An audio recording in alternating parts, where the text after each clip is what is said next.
Hey YouTubers and YouTuberettes, good morning. This is ConorArmCEO here.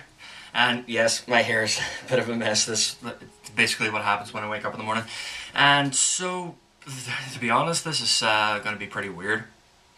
Since I'm not doing a reaction video about this.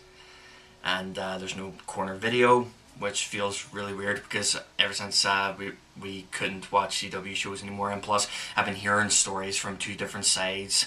One involving from the Reactorverse and one involving my friends telling me what's what, and to be honest I don't know what to believe, and to be honest I rather not talk about that. And ever since I started watching my TV shows without reacting to them, it did felt weird with not having a camera pointing at my face and having a corner video. And so what I'm going to be doing from now on, as what everybody's been doing now, is doing reviews of the shows we watch, the CW shows.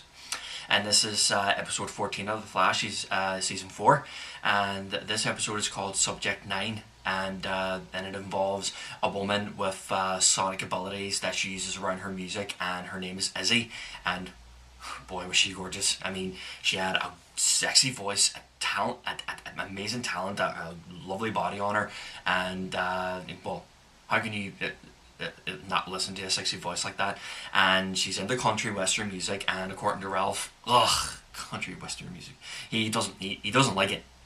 But that all comes to change when he basically sees her and started to have feelings for her, and at the end of it, it was so lousy what happened to Ralph. But I really didn't appreciate, after what Barry went through about 2-3 episodes of being in jail, and then he was planning to break out with the other metas, and what he did, how to break out, was flipping amazing.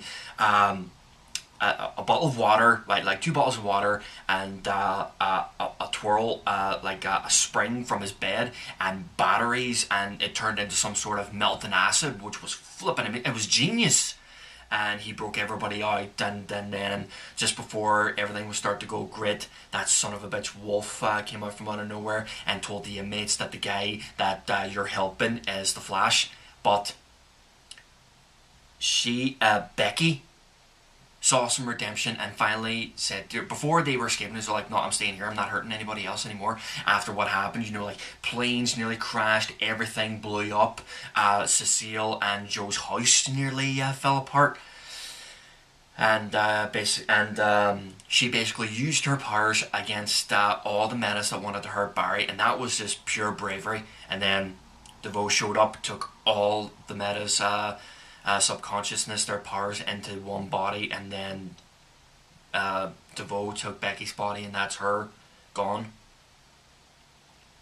And then so they were doing the parole hearing with Barry, and then surprise, surprise, elongated man disguised himself as DeVoe, and he got released from charges. And so fast forwarding to the part I didn't appreciate what happened with Barry as soon as he got out of prison, everybody started staring at him going, what is he doing back? What the hell is he doing here? He doesn't belong here.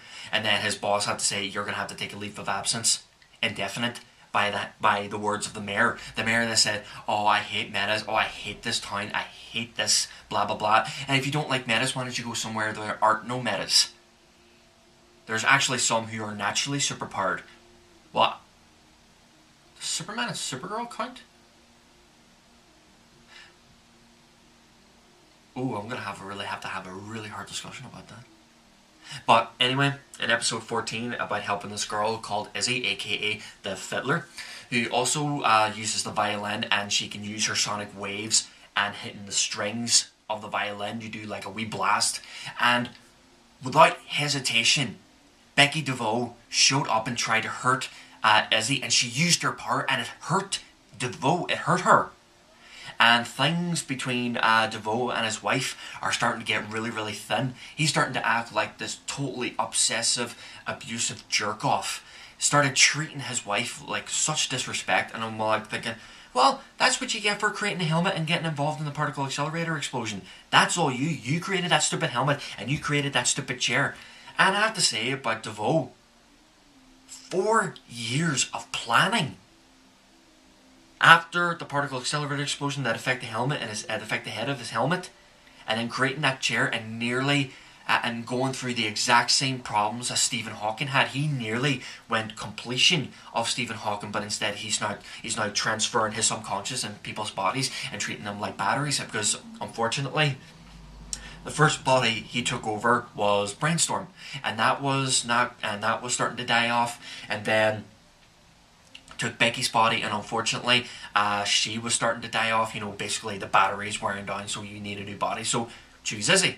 And then the Flash, Elongated Man, and Vibe brought them into Star Labs and explained everything about you are one of the people who we like to call bus metas, because now there have been 9, and say the Weeper, they don't know he's gone, they don't know he's dead, because I'm pretty sure they used his body and that didn't go very well, because before he had the tears that could develop love, harmony, he was a very depressing person. He was really, really depressed, he was really upset. And so we just had to figure out who the next 4 metas are, and I'm pretty sure some of them are evil, and they probably don't care what happens.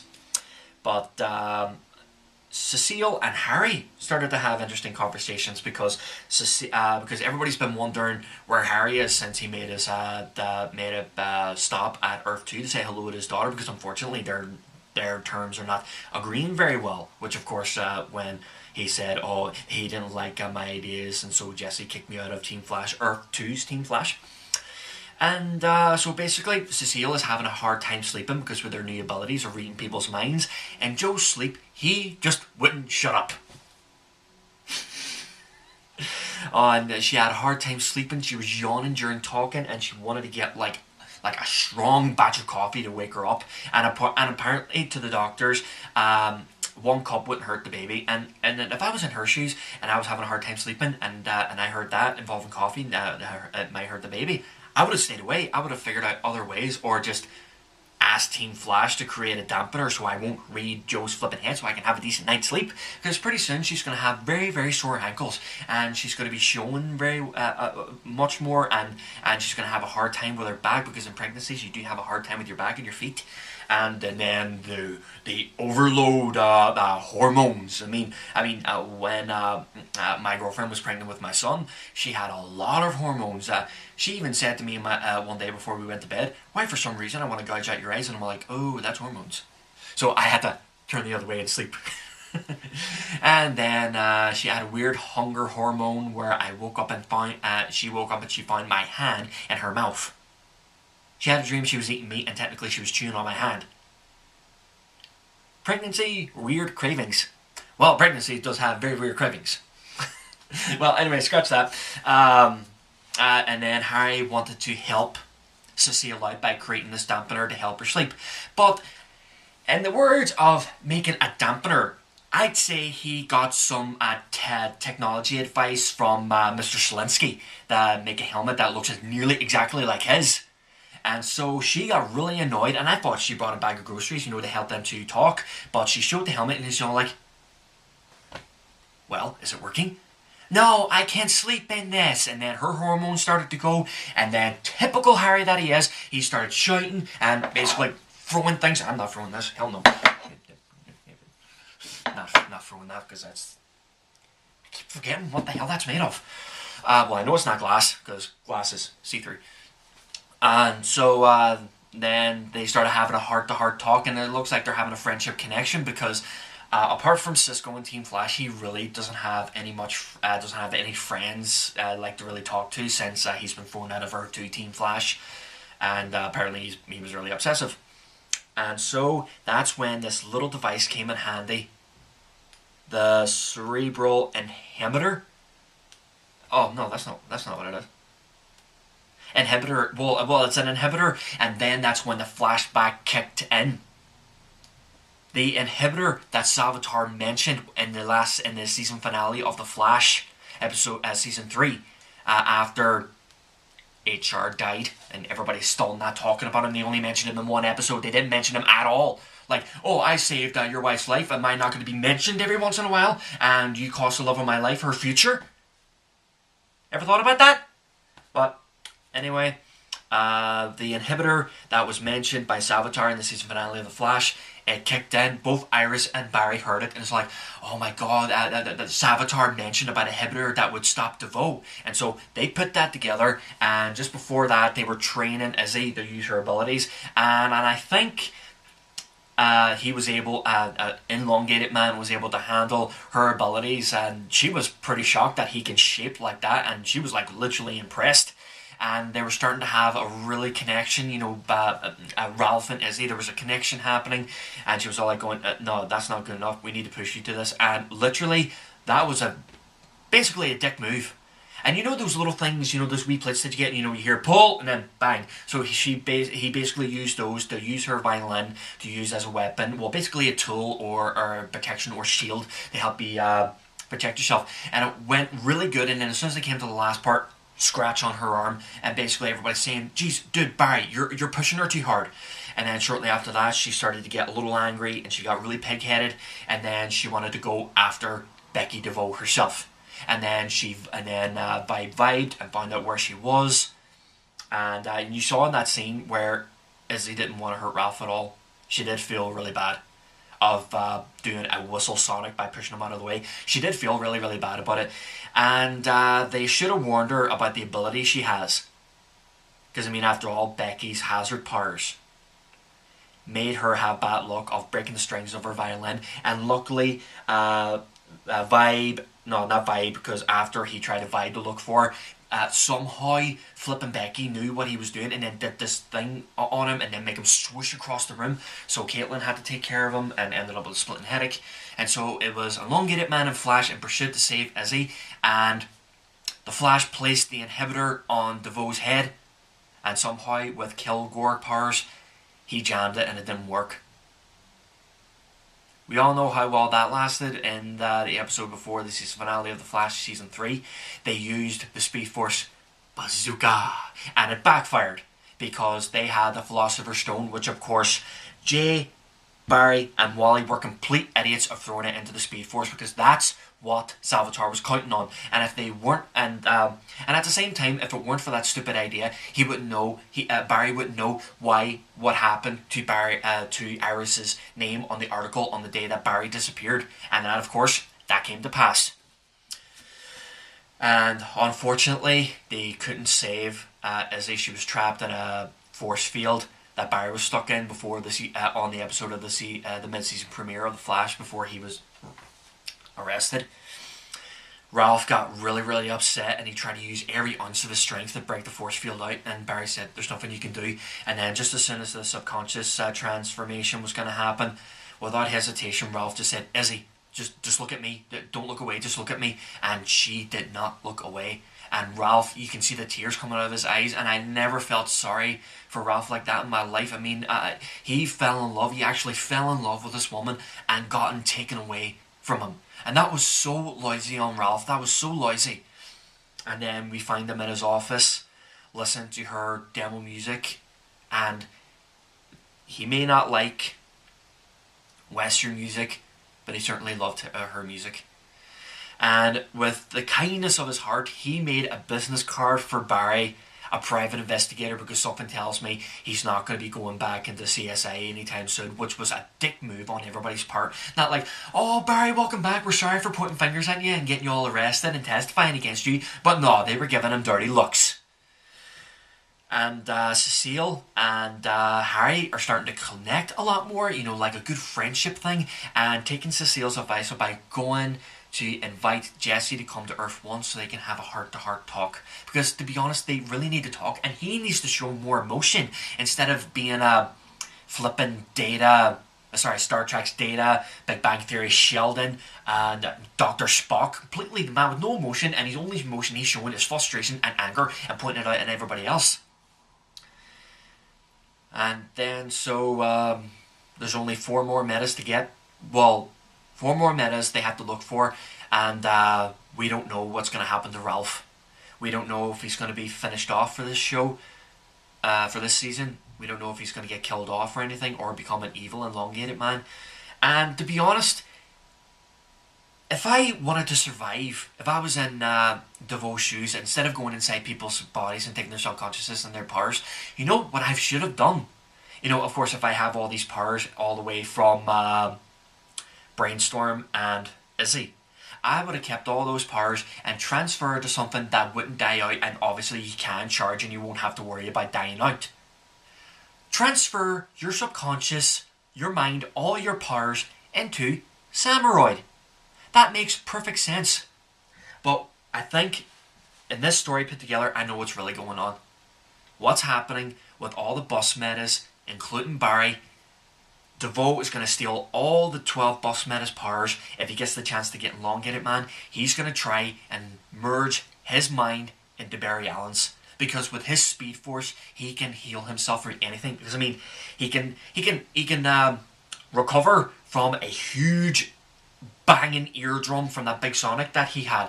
He can heal up like under an hour. So according to Caitlin, he's going to heal up in the next hour or so. That scene was so funny. He's like, well, that didn't go so well. What? That was pretty funny. It's kind of like that scene from Archer where they both blew up this guy by shoving a grenade up his backside, and it's like, oh, that was stupid. What? Mom. But I have to say, in this episode, it was absolutely brilliant. I enjoyed every bit of it. I basically give it 10 out of 10. And I hope you all enjoyed the episode, and I hope you enjoy this little review video. And stay tuned for more review videos. I have to do 3 of Black Lightning, 4, 5, and 6. And boy, episode 6 was really intense, and I don't know in the 7th episode what the hell are they going to explain. And then do the review on the new episode of Arrow, since both Flash, Arrow and Supergirl have been on a break, but apparently Supergirl has to be on a break for a little while longer because they want to finish off Black Lightning, and Legends of Tomorrow is nearly over. And so I'm thinking about doing CW reaction videos, and I've been thinking about reacting to Young Sheldon, but I'm going to wait until the first season is over and then get started with the second season, because I'm already halfway through the first season. And Big Bang Theory is coming to a close because season 11 is nearly over, and it's coming to season 12, and that's their last season. So I thought it would be suitable to react to that, but since in season 10 one of my video got blocked, and somehow I ended up with a strike, so I had to fix everything, and then it gave me doubts of not doing it anymore. So with the Big Bang Theory, the last season of Big Bang Theory, I will react to that. And I haven't watched Ash vs. Evil Dead season 2, and I think there's a season 3, so I'll personally react to them. That'll be the first thing I'll react to since both seasons are out, and I'll sit down and give them a watch. And I did hear in the second season, one of the original stars from the original Evil Dead will be making an appearance as a Deadite, which would be really, really cool, and I've seen pictures of her, and she hasn't changed a bit at all. So I'll react to them, and I've been tempted about reacting this animation that I really, really liked, that my girlfriend introduced me to about 2-3 years ago, I would say, or maybe longer. It was about this kid called Kenichi, the Mightiest Disciple. I have to watch the entire box set that I have, because it has about 25 episodes, and then I heard online that they have 50 episodes, so I'll be watching the first half, and then I'll react to the second half, or if not, probably. But pretty much anyway, I have been thinking about reenacting the Krypton. Because, I mean, this is basically the first generation of the House of the El before Mon-El. Not before Mon-El. Before Jor-El and Kal-El. It's about Jor-El's father. Is basically a resistance fighter. And some man from the future hands him his grandson's cape. And basically what's going to happen, we honestly don't know, and I haven't really think about watching it. So I'm thinking about giving that show a go, and hopefully when there's more Marvel Netflix shows, like Jessica Jones, Luke Cage, Iron Fist, is there going to be another Daredevil, and more? I think that's it, and probably another season of The Punisher, because I said to myself I was going to react to it, but every time when I'm about to think, I said to myself, I'm going to watch the Marvel's Netflix TV shows, and I didn't get around to it. I ended up watching it without my camera pointing out. But anyway, I hope you enjoyed my review and my reaction updates, and hopefully it'll all turn out just the same. And I'm in the middle of writing my original superhero story that I told you in my last video, and I'm still brainstorming more ideas, and I hopefully it won't take me enough time to do it. And plus, I need to, come up with more characters, and I have to design my character's suit and have a backstory for it. And so until then, hopefully it'll turn well. Well, anyway, I hope you all enjoy the rest of your day, evening, afternoon, and night. I am ConorArmCEO. Thank you, and over and out.